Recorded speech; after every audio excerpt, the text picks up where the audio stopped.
ಹಾಗೆಯೇ ಈ ಬಾರಿ ಇನ್ನೊಂದು ರೂಪವನ್ನು ಧರಿಸಿ ಲೀಲಾಮಾನುಷಧಾರಿಯಾಗಿ ದ್ವಾರಕೆ ಎನ್ನುವ ಪಟ್ಟಣವನ್ನು ನನ್ನ ಪಾಲಿನ ವೈಕುಂಠ ನಿನ್ನ ಪಾಲಿನ ಅಯೋಧ್ಯೆಯನ್ನಾಗಿಸಿ ಆಳ್ತಾ ಇದ್ದಾಳೆ. ನೀವೆಲ್ಲಿಗೆ ಹೋಗ್ತೀರಿ? ನಾನು ನಿನ್ನ ಪಾಲಿನ ಅಯೋಧ್ಯೆ, ನನ್ನ ಪಾಲಿನ ವೈಕುಂಠವಾದ ದ್ವಾರಕೆಗೆ ಹೋಗಿ ಅಯೋಧ್ಯೆಗೆ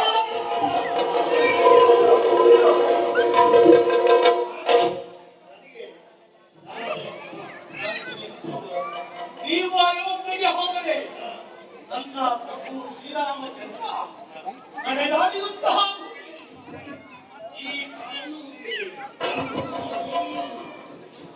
ನಿಮ್ಮ ಅಡಿಯ ಹುಡಿಯನ್ನ ನಾನು ಮುಡಿಯಲ್ಲಿ ಧರಿಸ್ತೇನೆ.